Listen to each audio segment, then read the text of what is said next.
Alright, we should be live. We're back. We're working on Marvin, Murderous Mimic. And now that I've started talking while streaming at the same time, I am going to choke to death. As is tradition here. Alright, so Marvin's at 80 cards, and he needs to get down to 60, and that'll be his spells, counting himself. And that leaves us room for 40 land, which I am almost definitely going to take despite the sheer volume of mana rocks. Maybe we can cut a few extra lands. I don't think so. So last time we had to add 3 cards back in. So fortunately we found out we were like 100 cards in the count over what was physically in the deck. So that made things a lot easier. That one makes more sense to me than the time where I was off by like 20 cards, because what'll happen is when I'm counting them, when I get to 100, I'll just start counting 1, 2, 3, and then add the hundreds back in, and somehow I thought I was 100 ahead of where I was most likely. So that makes more sense to me than like being off by 20 randomly. That seems like a huge thing to be off by without it being something like that. Anyway, so what I realized is that while we generate infinite mana very easily, we don't have a ton of ways to spend infinite mana to kill an opponent. In fact, we had exactly one that actually just straight up kills the opponent, and that was Walking Ballista. So, Rocket Launcher, the Mirrodin block equivalent of Rocket Launcher. It's basically the same card without the has to wait a full turn cycle to actually kill anybody.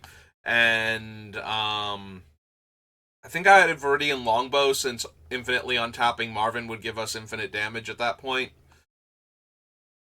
So I added those 3 back in, or added those 3 in the first place. So that way we have ways to actually kill an opponent once we have infinite mana. I mean, infinite mana is nice and all, but not everybody concedes as soon as you show them that you have infinite mana. Usually you have to have, like, infinite card draw or something, too, so that they know you can just tear through your deck and find it, but where is it? That's Scars of Mirrodin. We went too far now. Time Spiral should be up there. There it is. Yeah, added in Viridian Longbow and Rocket Launcher. That way we have stuff to spend infinite mana on in order to actually, win the game once we have infinite mana. Because infinite mana is very easy to do with this deck, so it's just a question now of, can we win the game? And also, now that we have all of these, do I care at all about the 1/1 counters? The 1/1 counters were cool.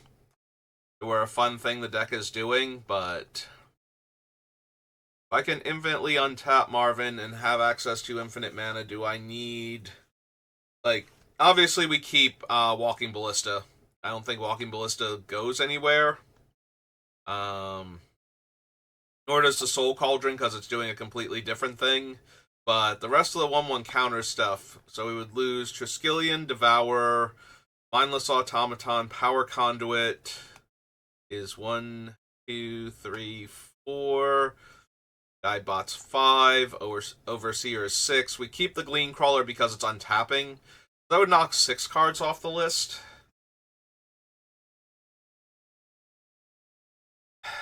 Honestly, at this point, it's probably correct to do that.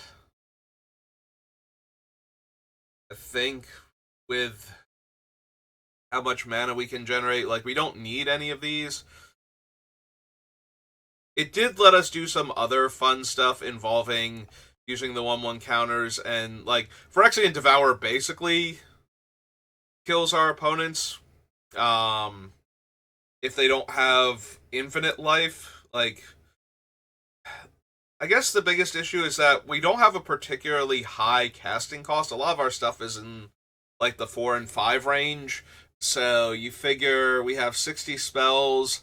If the average mana cost is, like, 2 point something, then depending on how many cards we have left in our deck will determine if we can actually kill 3 opponents at the same time with Devourer plus Triskelion or Walking Ballista. And once we have Walking Ballista, we can probably just establish a different infinite combo anyway.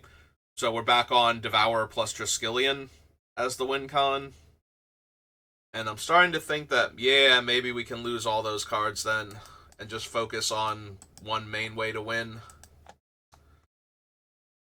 It's the whole infinite mana thing.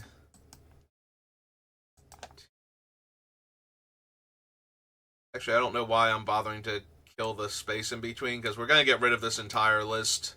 Like, we're leaving 2 of the cards on the list, but we won't need a +1/+1 counter sub-theme list anymore. And we're leaving Walking Ballista in the deck, and we're leaving Soul Cauldron in the deck, but we can get rid of all of these. Alright, we're also leaving Farmstead Gleaner in the deck, too. So get rid of all of that, and then we just, this. Yeah, looks good. Alright. So we get rid of all of those. So Steel Overseer.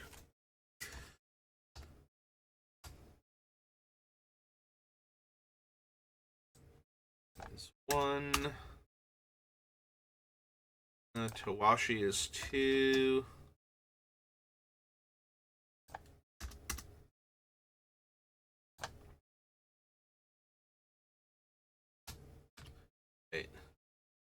Or Conduit is 3.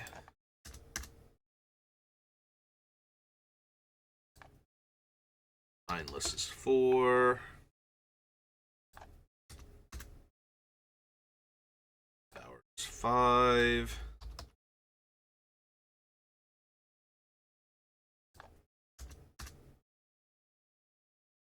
And Triskelion is 6.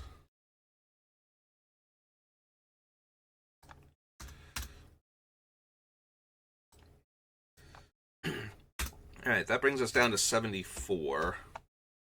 Yeah, it's probably a lot cleaner just to have Marvin care more about generating infinite mana than infinite 1/1 counters to deal damage at that point. Because if he's generating infinite mana, then Walking Ballista still kills everybody.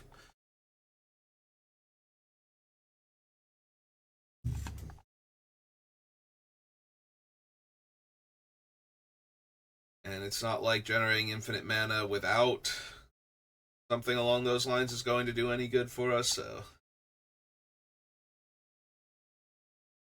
Like, the other thing about generating infinite mana is that we're going to be able to untap Marvin infinitely, most likely, with the right setup, which is why the Verdine Longbow is in here. And since we have no wizards, I don't feel the need for the Sorcerer's Wand also. Whatever it was called. We still need to cut... Even with all of the mana rocks, we still need to cut a bunch of cards. Like, maybe we can get away because we have a bunch of the cheaper mana rocks in the deck. With a few less lands. And we have a bunch of lands that generate more than 1 mana on the list, so...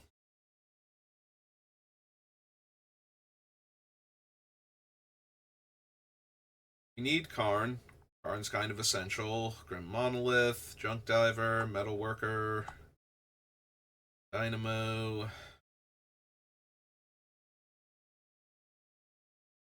Reaver, O-Stone, Longbow, Voltaic Construct, Doubling Cube.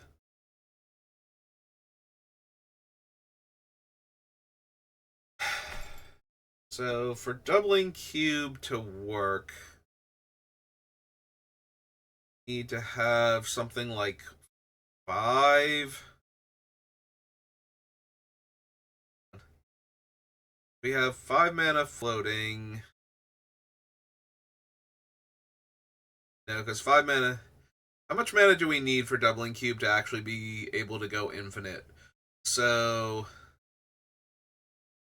It needs to have at least 4 mana in the pool already. And another 3, so it needs 7 before it makes a mana.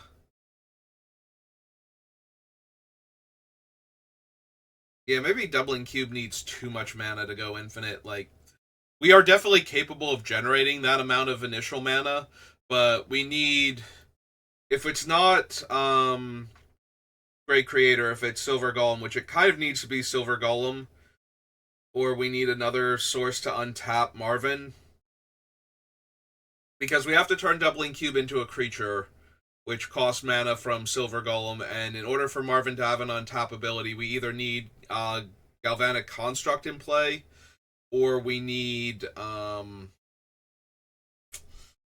to give Marvin one of the untap abilities. I guess like Gleaner could be in play at that point, but that's no, because that's still also 2 mana to untap. So we need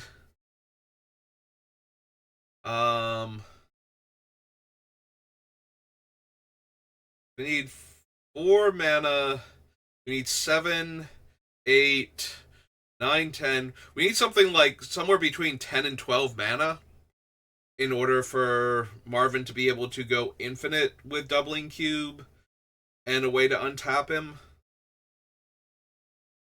Yeah, that's probably too much. We have a bunch of cheaper ways to do that. Sorry, Doubling Cube.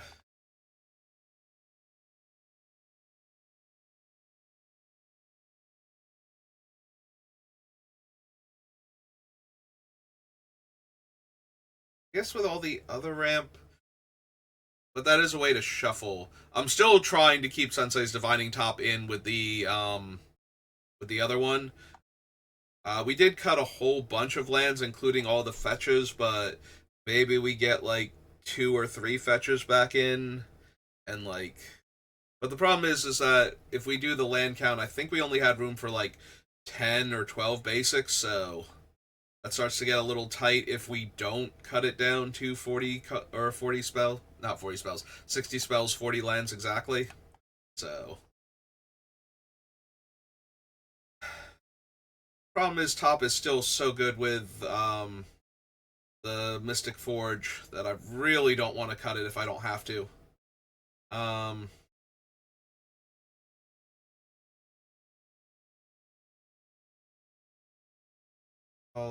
Umbral Mantle. Possible Umbral Mantle can go as a way to untap Marvin. Like, I think it's one of, if not the worst ones still on the list. But I also think we need a critical mass of them. Alright, so we're on Umbral Mantle. Or my other untap effects. Salt Monolith, Grim Monolith, Voltaic Construct, Staff of Domination, 1,000-Year Elixir, Pillapala, and Farmstead Gleaner. So 1, 2, 3, 4, 5, 6, 7.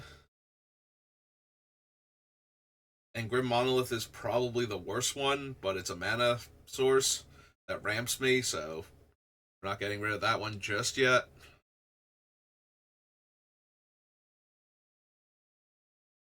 Yeah, probably still want Umbral Mantle then.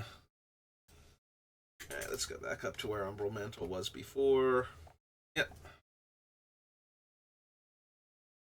Expedition map, tutors for all of our fancy lands. And there's another way to shuffle the deck. All is dust. Forge Master stays. Want Palladium Mirror.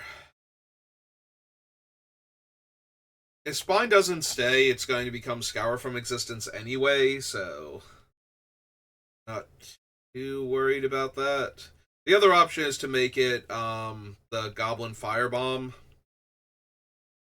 which the downside to that is I kind of like Scour at that point because it's not an activate ability of an artifact, so I don't have to worry about any of the things that shut off activate abilities of artifacts, stopping us from being able to use a removal spell on the thing that's stopping us from activating our artifacts. You know, at least Spine, while, you know, it is an artifact, but it's a comes into play trigger, so it doesn't matter if somebody has Collector Oof or Null Rod or Stony Silence or Great Creator out, we still get to destroy them. So I guess at that point, maybe I keep Spine even though I only have, like, right now 2 or 3 ways to sacrifice it. Like, is the fact that I might be able to get it back enough of an upside over having an instant speed exile effect instead? Maybe. Maybe that's good enough.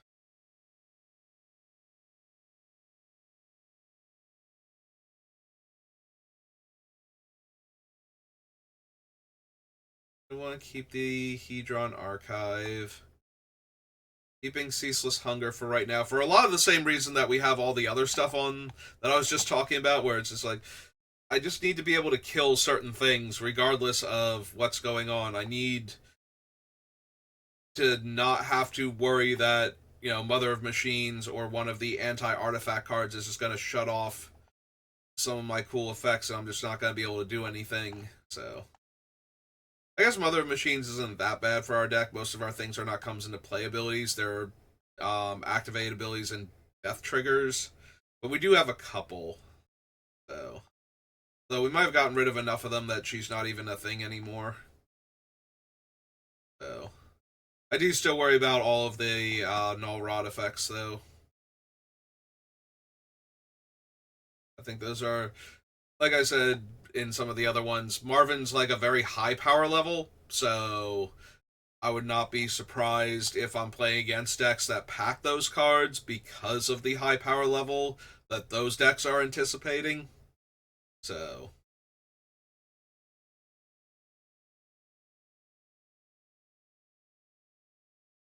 we have the gaming company from Assassin's Creed and um, Scavenger Grounds. Maybe we don't need the unlicensed hearse. The downside is I think I did lose Crucible, right? Like Crucible of Worlds is no longer in our deck. Let's double check. Yeah, no Crucible. So I'm a little gun shy of losing unlicensed hearse at that point as another graveyard hate card. Although we have Agatha's Soul Cauldron though, and that's actually on point. Yeah, never mind. We can lose the hearse. I'm kind of forgetting that Soul Cauldron has an ability past getting me back my dead creature's abilities. I don't have another way to recur them. Alright, so we lose the unlicensed hearse then. Because Agatha's Soul Cauldron is that, but more on topic. Like, if anything, I probably should have cut the hearse before I cut the Ghost Vacuum from Duskmourn.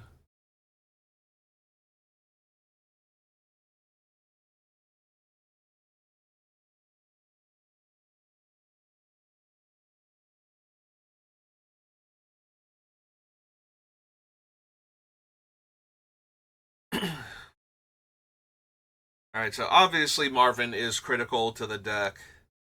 Do I actually need Mithril Coat, though? Not like it gives him hexproof also. It's nice to save him from things, but... or to make it so that they have to exile him or destroy him in response to the equip effect. Maybe that's not worth a slot in our deck, though. Like, we already have Conqueror's Flail to stop opponents from casting stuff during our turn.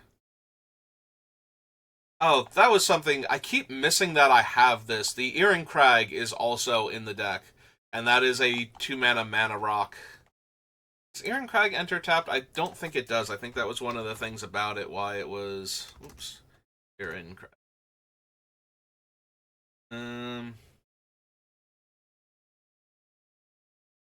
Oh, it's the Earring Crag, right. Oh, it's not showing up.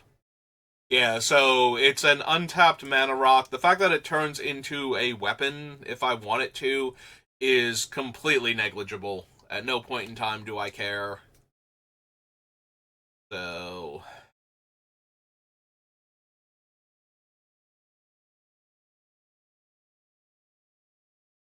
I kind of need to put this with the other mana rocks real quick.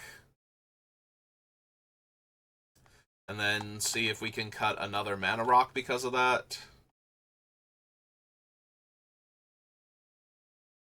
Kozilek's Channeler, Living Legacy, and Weakstone, and Earring Crag.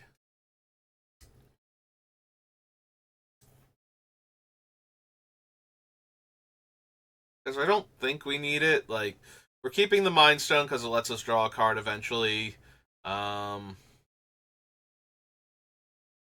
What's the other 2-drop one? Oh, Prismatic Lens is the other one I wound up keeping. Yeah, I don't think we need the Ehrencrag at that point. I needed to bring it down here just to look at it with the rest of the list, just to make sure that I'm still okay with only having like two-drop mana rocks that untap normally and just go up 1 mana. On Doubling Cube.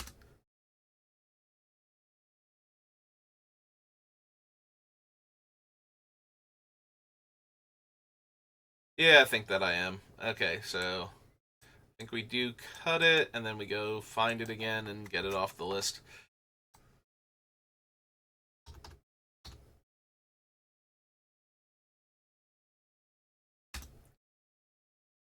Four cuts. Can probably cut Schimmel. Like, it's fine. It does potentially let us, if we hit the last combo piece, we can go off in our own end step. Like, Schimmel's not completely useless in that regard. I think Nexus of Becoming is the better of the two for what it's doing for the deck, especially since I can put the non-creature artifacts into play as golems, and then they will be creatures with the activated abilities, and that'll make it easier on Marvin to win the game on the spot, but...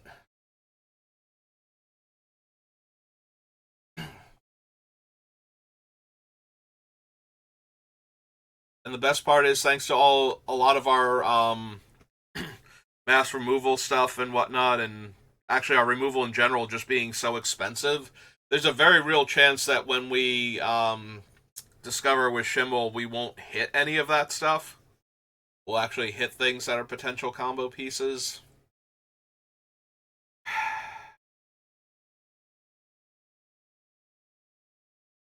We do need room, but maybe we can still keep Schimmel.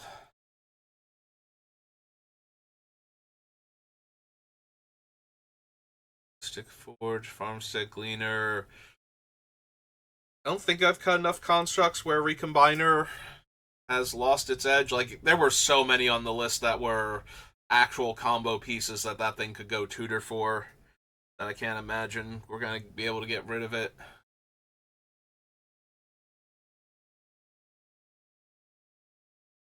Alright, so 1, 2, 3, 4 more cards off the list. 70.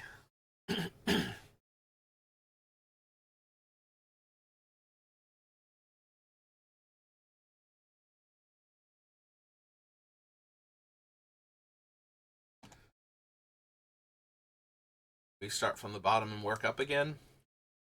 That does really help sometimes, just seeing it from a different angle, encountering different cards first, instead of when I'm almost at the end and my brain kind of skips over towards the end of it at that point.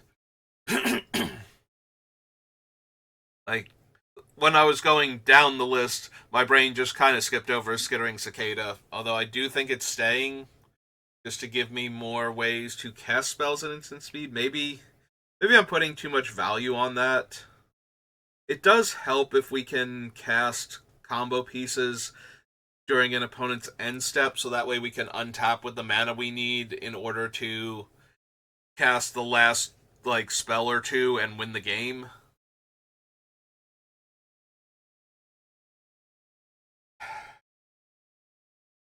In that regard, it gives us access to a bit more mana.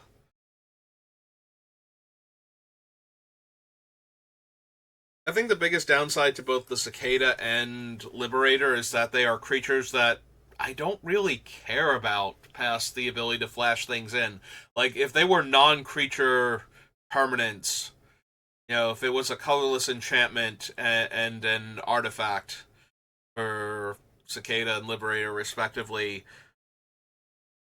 I just need my stuff to have flash, and that's all I actually care about. So, it being a creature that can suddenly get huge power and toughness and trample is nice, and Liberator being a flying, constantly growing threat is cool. Don't really need any of that. Like, that's not how I'm going to win the game. I'm not going to cast Ulamog and attack with my 12/12 skittering cicada and kill the opponent. Like, that's not a realistic way for this deck to win a game. If it's doing that, things have gone so horribly off the rails, or somebody was, like one of the opponents had almost beaten the other one, and then they stabilized, and suddenly we get in for damage somehow, but no. No, grand scheme of things, that's not how I'm winning. So the question then becomes, is giving my stuff flash good enough to merit 2 separate deck slots? And I'm not 100% sure that it is anymore. It might still be, but it's not guaranteed to be.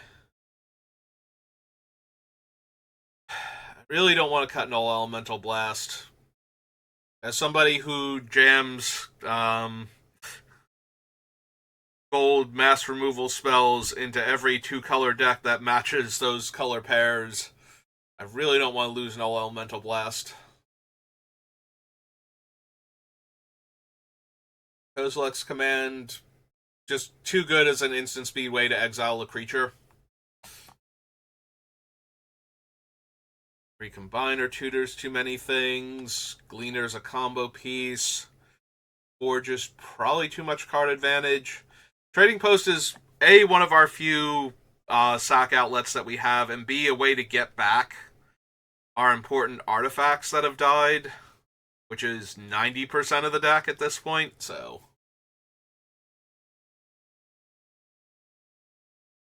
Effigy.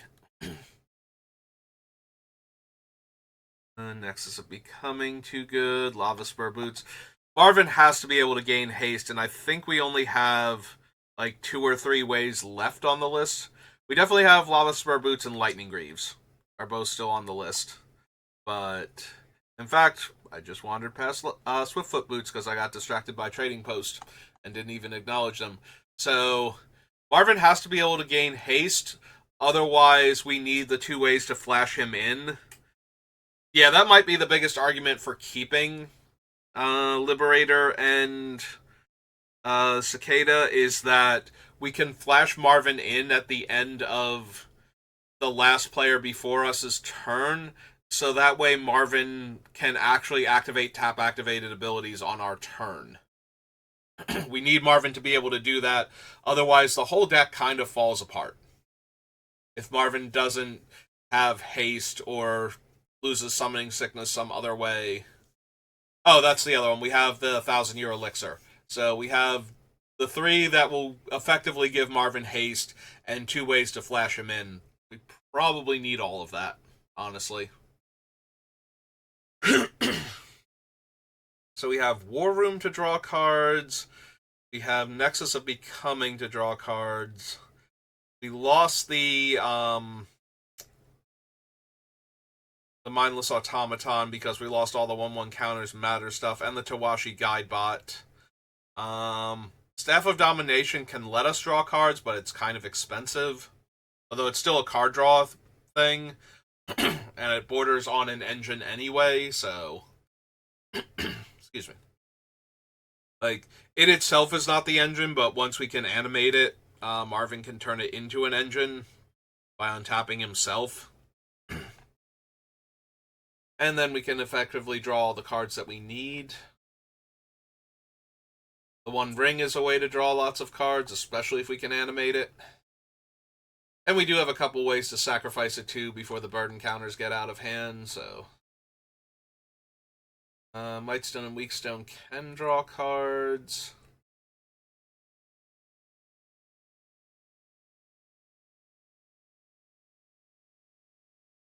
Oh, right. The Fomori Vault and Karn. I'm trying to think like how much card draw we actually have. I suppose we do have enough.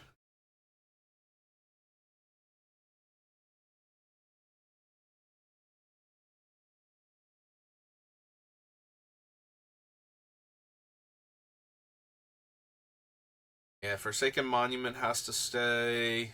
Ooh, and the Ineffable can be weird card advantage. Like, first they become 2/2s, then I get the physical card afterwards.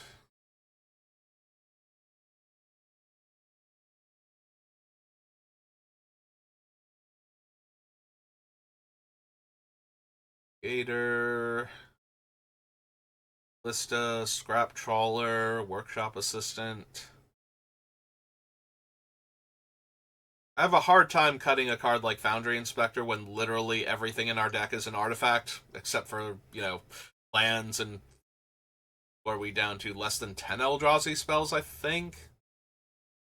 Maybe 10 total.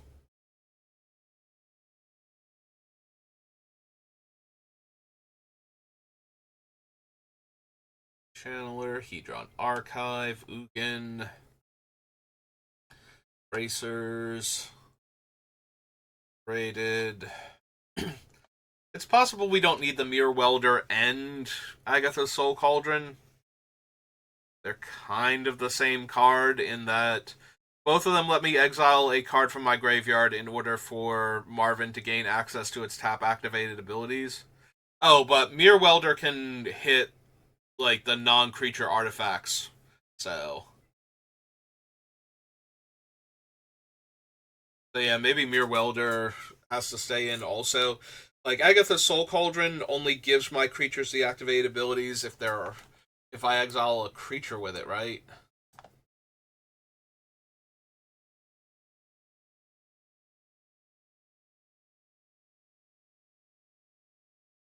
Creatures you control with 1/1 counters on them have all activated abilities of all creature cards exiled with Agatha's Soul Cauldron. And while that's still a way to have the abilities on my things from, if I exile my creatures, that's fine, but we kind of really need the activated abilities on the artifacts that aren't creatures. So, yeah. I don't want to lose the Soul Cauldron because Mirror Welder can't exile non-artifact cards from graveyards. And also, stealing our opponent's activated abilities on certain creatures is probably at least worth having as an option, if not an actual thing. Like, if they're trying to do some crazy shenanigans, I'm thinking of, like, the Blue Legend that taps to untap 2 other permanents. Like, that would be neat.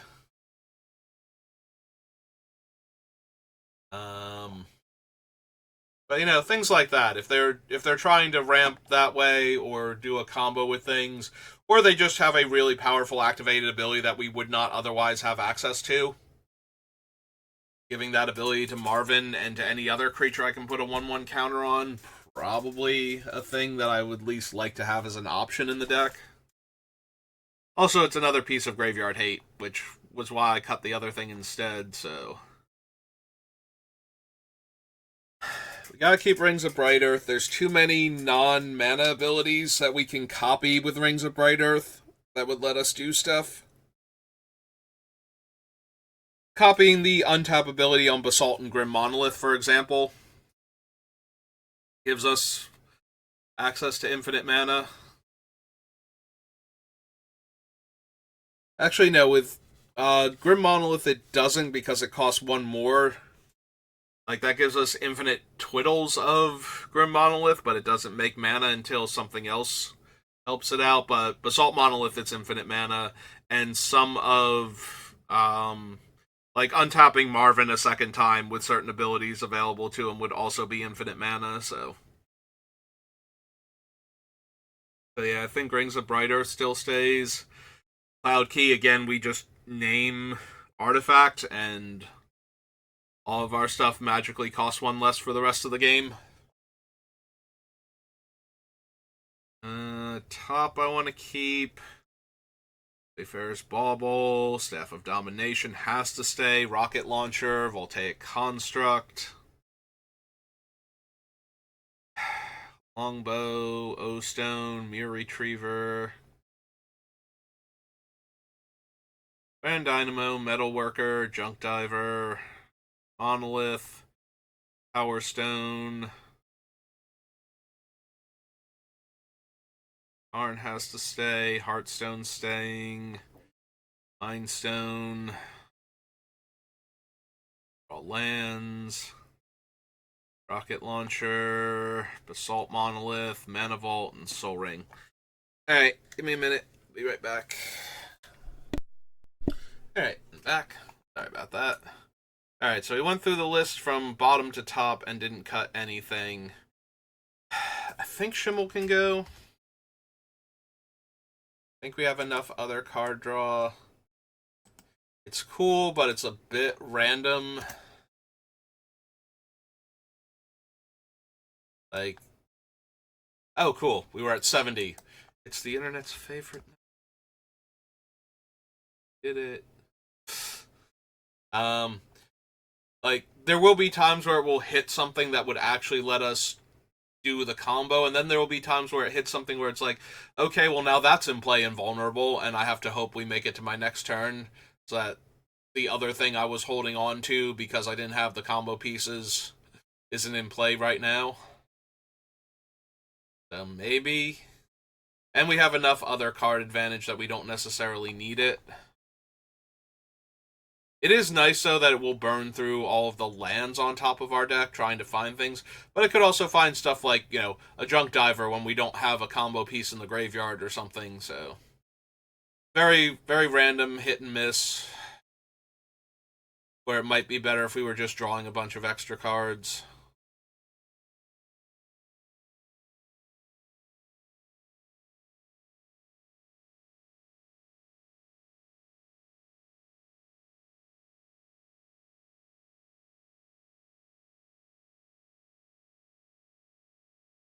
Make at least a few more cuts, and then I need to see where we're at with the land.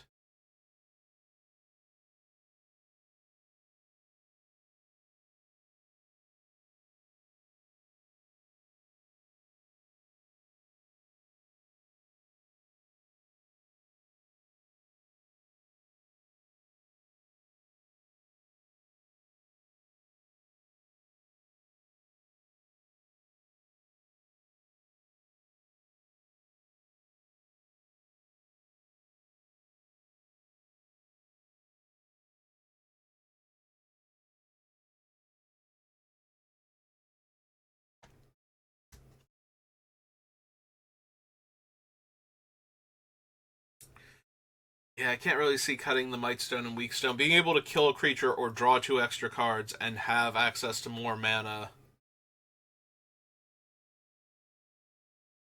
Even if I can't use it for the Eldrazi spells, everything else is fair game, and we have tons of ways to put that mana to work, so.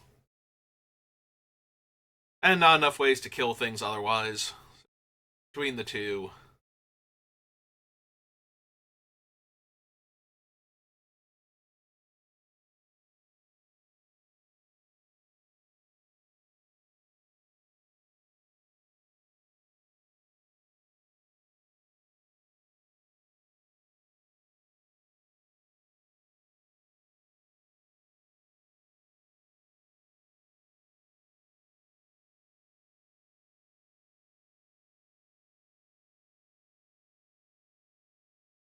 Wow, am I having trouble finding more cuts? I don't think 21 land or 31 land though is going to be enough. Even with our mana rocks, I do want to make some more cuts. I just don't know at this point what else can come out.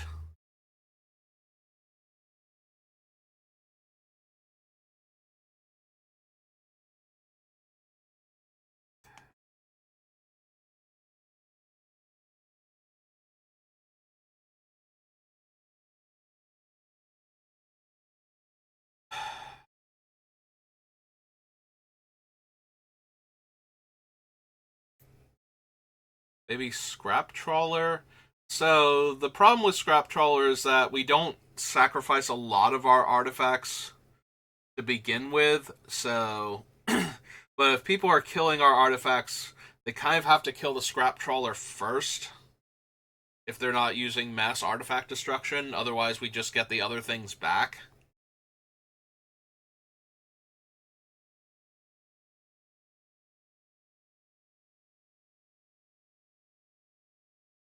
But it's not like we're intentionally sacrificing artifacts for value where we're going to be able to go, well, I'm going to sacrifice this one where, you know, I'm not going to have control. So if they kill, like, my 7-drop artifact first, and then my 6-drop artifact, then I can't get the things back with Scrap Trawler anyway. It's not like I can go, oh, well, I'll just sacrifice the 6 drop first because I already got the value out of it, and then sacrifice my 7 drop, trigger my 6 drop coming back. Like, do things that way. Because once you get into, like, the lower casting costs, they're just going to kill the Scrap Trawler first anyway. Maybe I don't need the Scrap Trawler. I definitely need ways to get back dead artifacts, and we have a few, but maybe I don't need the Scrap Trawler specifically.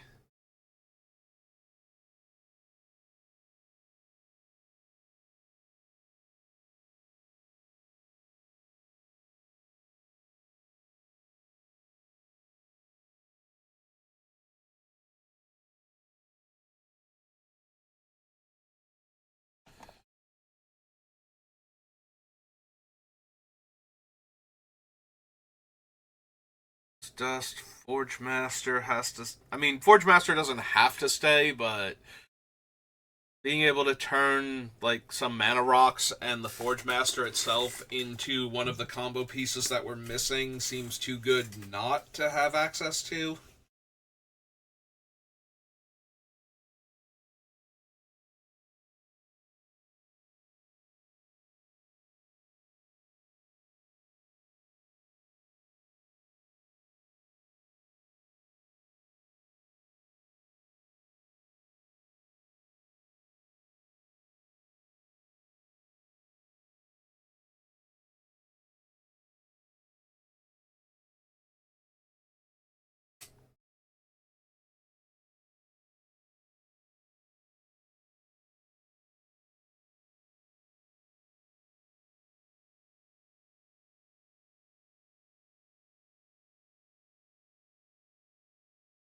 I still kind of want to keep all of those.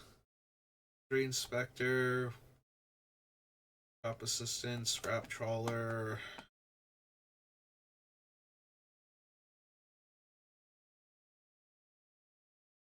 Like, I can see losing the Scrap Trawler for all the reasons I outlined before, but at the same time, it does make it difficult for the opponents. Like, they have to kill Scrap Trawler before they board wipe artifacts, or all of the more expensive artifacts will get back all of the medium-sized artifacts, which will get back all of the small artifacts, which will get back all the 0 drops. And so I'll wind up only losing, like half as many artifacts and possibly not even the ones they really wanted me to lose.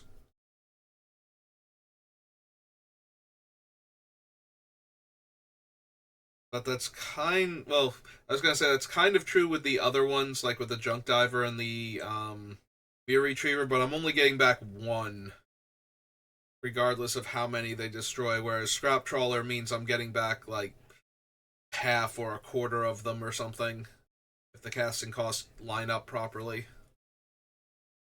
Like, they all basically have to have the exact same casting cost, or all the important ones do, in order for that to work out for the opponents. So maybe it's Workshop Assistant then, as the least impressive of the group.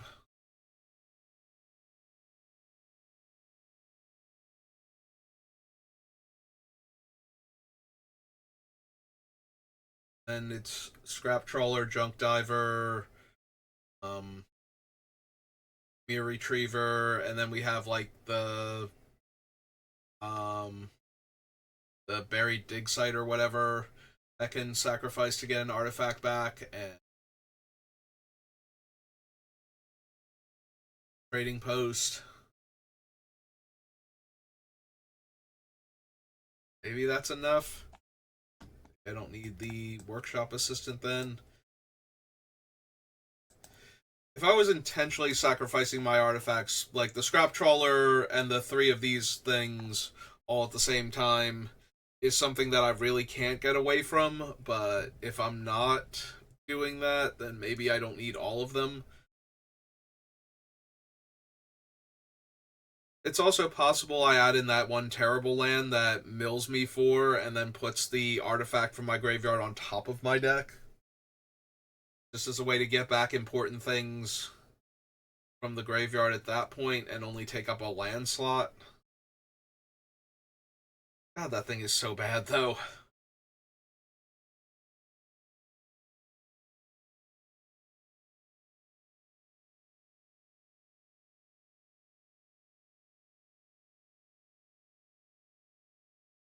Need to get rid of some stuff. That is one of the worst ones still on the list. Actually, now I'm thinking about it, there's a part of me that was thinking about Ulamog and how while he's 10 mana to get rid of 2 permanents, I might still want to get rid of him. And that made me think that with all of the stuff that I have, which is like 2 cards, I think, right now, that reduce the casting cost on artifacts, I probably do want the Spine more than Scour, just because it might be a 5-drop.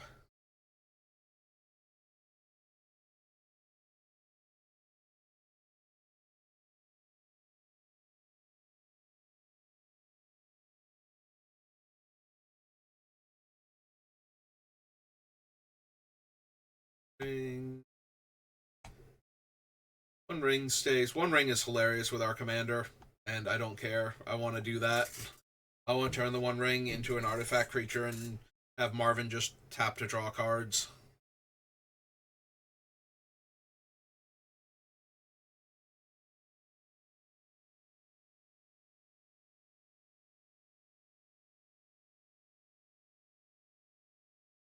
$68.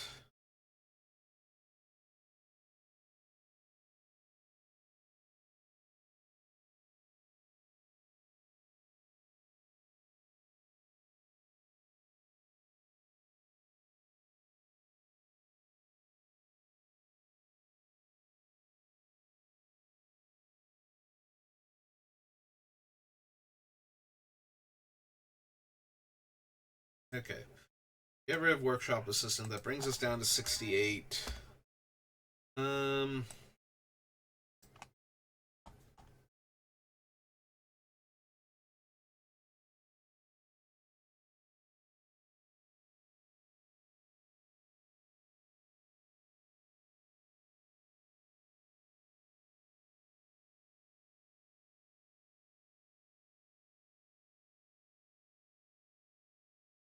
We have 1, 2, 3, 4, 5, 6, 7, 8, 9, 10, 11, 12, 13, 15. 16 ways to ramp our mana.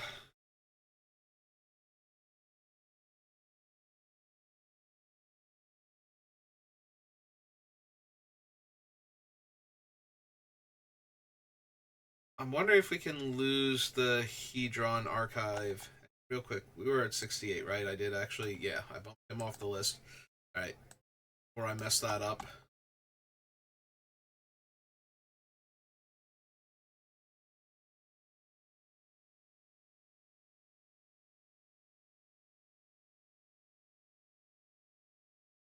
I'm considering the Hedron archive because it's more expensive than the other mana rocks.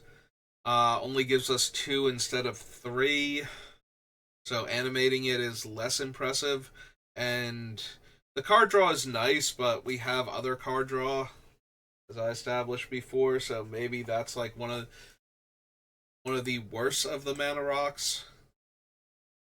Like at least Kozilek's Channeler being more expensive doesn't need to be turned into a creature for our commander to suddenly tap for 2 mana, and therefore maybe go infinite with some of our other things.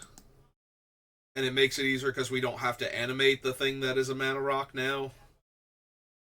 So, yeah, maybe we lose the Hedron archive then.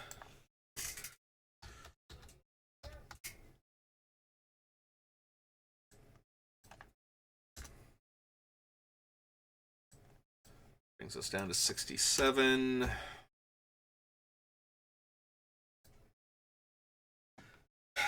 Alright.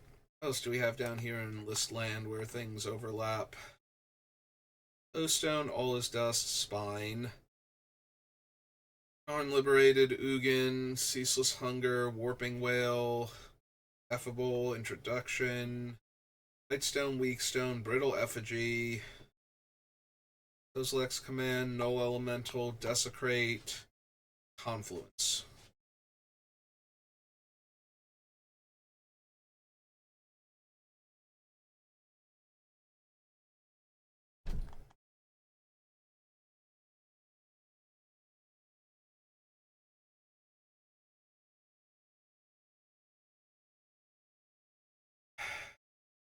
Don't really want to lose like the Brittle Effigy or anything. We have so few ways to interact with problematic stuff that's messing with us that I don't want to go down any more effects for that. Want to lose any more untap effects. The only other list we have right now is our mana rocks. So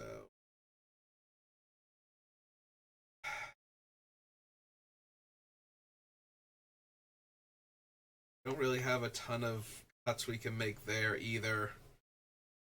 Alright, so we're at 67. Can we find at least 2 more cards? We have a bunch of mana rocks. We have a bunch of lands that make more than 1 mana. We could just cut a few more cards.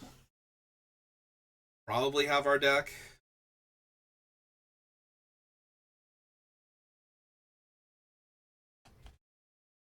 Biggest issue being that there's not a whole lot of things left we can cut.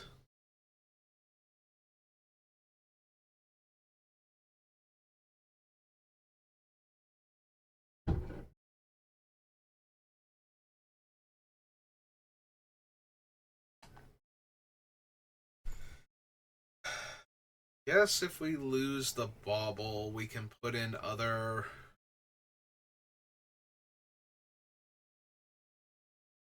We can put in like the fetches, and that gives me other ways to shuffle in the land slot.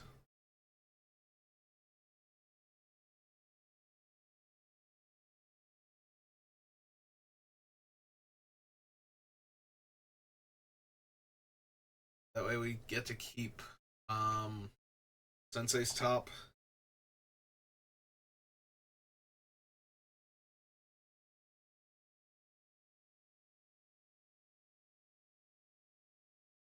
Yeah, okay. It's the Wayfarer's Bauble.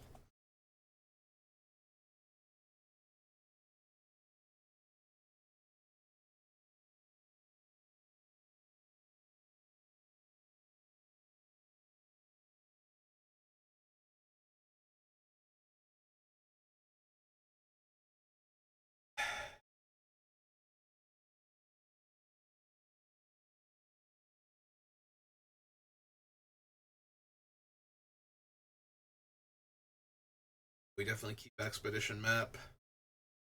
Lets us get all the fancy lands.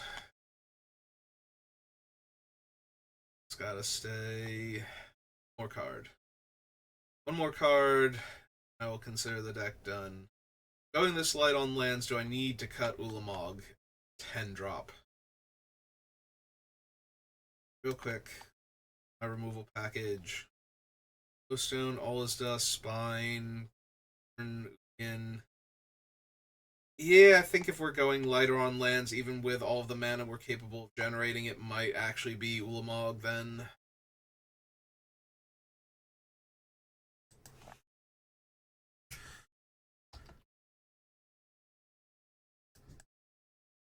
Alright, we cut Ulamog. Also, I'm thinking maybe we cut the Shrine of Forsaken Gods. Like, it always adds colorless, unlike the False God, but still need to have 7 lands for it to do anything more than just be a waste. Like a literal waste. Not an actual.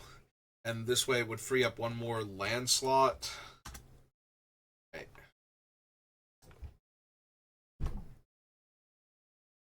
Got Ulamog and Wayfarer's Bauble. Brings us down to 65. And then do the land count.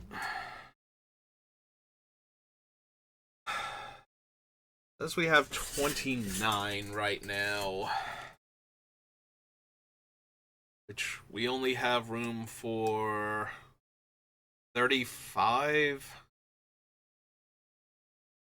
So even if we added in like 2 to 3 fetch lands, I guess is all we can afford. I'm not really thrilled about putting the ones that fetch them into play tapped, so we would need the two. We would need the Shire Terrace and Cavern.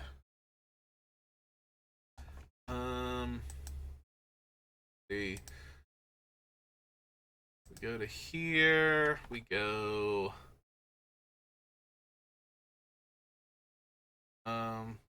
Our commander is colorless.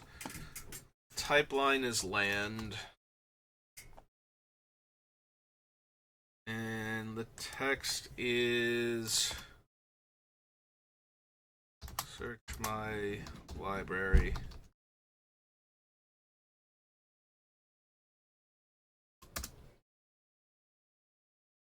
Oops. Library. Oh no, search your library. Is how it would be worded. Right. Alright.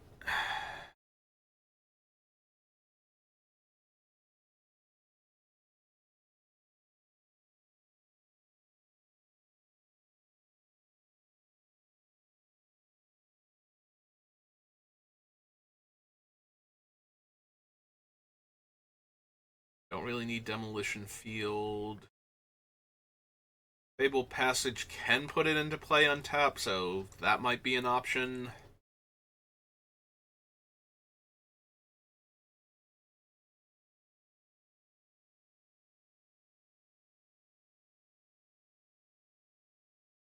I mean, Vista always puts into play on tap, so that's probably an option too. Shire Terrace. Terminal Moraine, I don't think we would need. There's this cave we already have. I don't think we want Warp Landscape or what's the other one? Oh, right, Terminal Moraine. They both put it onto the battlefield tapped, even though you're spending 2 mana in order to do that. Alright, so those might be our searchers. Let's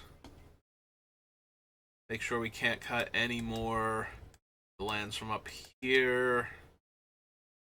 Started Temple, no. Blinkmoth Nexus has to stay. Citadel's just an indestructible land. It is an artifact, so we do have to worry about effects that exile artifacts, but Factory is another Urza's.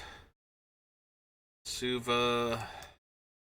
Univault is a creature land. Inkmoth is a creature land. Cavern of Souls. Bear is a tutor. Scavenger Grounds is Graveyard Hate. I mean, Plaza's fine just to have access to. All of Tagsin might be unnecessary. If I'm spending 4 mana to make a Power Stone, I feel like I'm basically not doing anything at that point. Like, I'd almost rather have the Arch of Orazca if I'm gonna spend all of that mana to not really accomplish much with my turn. Because at least drawing a card is moving us a lot closer towards doing stuff than that. We already have the hall for drawing cards. Like not the hall, war room.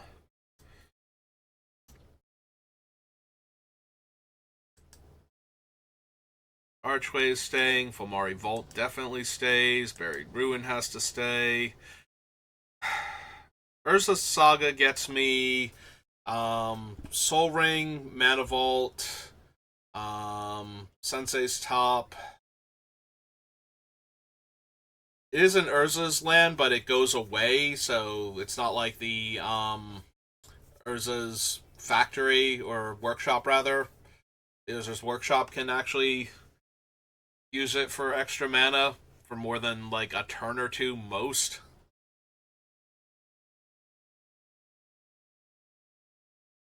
Yeah, maybe yours, the Saga isn't good enough then. Also, the constructs, while huge and awesome, aren't actually doing anything that we need. Homeward Path just randomly hoses opponents trying to break up our combo by stealing our stuff.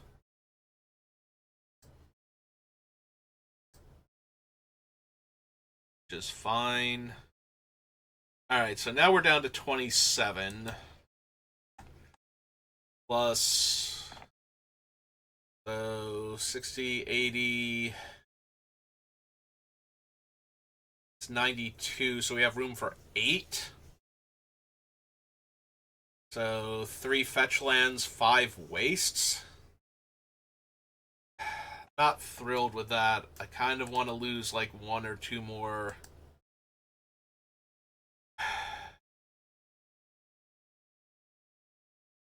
I'm trying to think if there are any lands that really hose us, that, you know, if they just stay in play, they're going to ruin us. And aside from, like, man lands that are, like, eating our graveyard so we can't get our artifacts back, so that we have to rely on Great Creator minus in order to get our stuff back, I don't think so. It's always nice to have access to Strip Mine, though. There are problem utility lands. I want to keep the Urzatron. Ancient Tomb, Deserted Temple. I guess Deserted Temple is only making extra mana. Let's see, it makes extra mana with Workshop, which is a lot of extra mana, even if we do have to tap a different land in order to power the temple.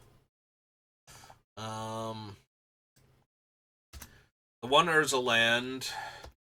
It can also randomly untap our man lands so we can use them to rebuff themselves or other ones. Although if I'm attacking with the man lands, it's probably because I need to like hit a planeswalker off loyalty or something. Not because I need to damage the player that they're attacking. Most of the time. Every once in a great while I might need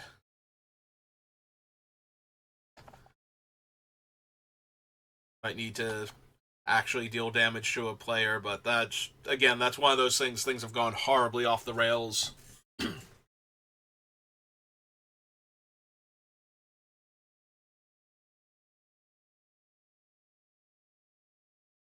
Deserted Temple, Link Moth. Maybe we can just lose the Citadel. It's indestructible, but it's also an artifact and therefore vulnerable to exiling artifact effects, so maybe that's good enough reason not to run it. Vesuva can copy any of our lands that are making extra mana. Nexus, Cavern of Souls, Ventures Fair, Scavenger Grounds. Yeah, Plaza's still... Hexproof and Indestructible to save Marvin is probably too good. Archway makes extra mana. Vault. Buried Ruin. Cave is staying. Common stays. War Room stays. I can lose the Homeward Path.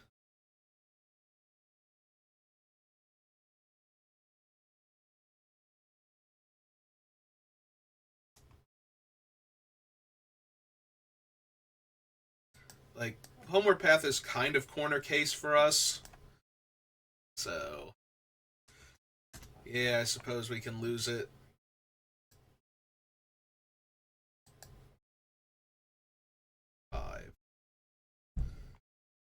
Alright, so that leaves us room for 10 lands, so put in 3 fetches and the wastes would be enough. Alright, I think that should do it. So, if this seems like an unnatural break between where it cut out and where it cut back in, I apologize, but apparently everybody else needed to do stuff while I was streaming in the room next to me, and I don't think you needed to hear their entire conversation over like in the background of me talking, which the noise gate will stop it from just picking up the conversation on its own, but not while I'm talking. You'll be able to hear it in the background. So if there was a sudden cutout before now and we cut back in, that is why. So decided to finish Marvin off. I'm pretty sure I will still have the part where I've added in the fetches towards the end. So we added in Shire Terrace, Promising Vein, and Prismatic Vista back in to give me more ways to shuffle, and we still have the Urza's Cave in there. And we will have room for 7 wastes, so that will be Marvin's entire deck build done. And I don't know who I'm going to be building next. I'm considering Nico because I've never actually built a Blink commander before, and Nico seems like an interesting one to build around, especially if we can make more copies of the shard tokens that they make. I could also finally go back and build an Assassin's Creed commander since I skipped over that set entirely. Or who knows? We got the Extra Life Secret Lair coming up soon. Maybe it'll be a like something with new cards, even if they're like silver bordered acorn style things, like the My Little Pony stuff and whatnot have been in the past. But if it's something like that, maybe I can find a commander to build around. But we'll see. So that's going to do it for me for right now. So thank you for watching, and I will see you next time. Have a good rest of your day.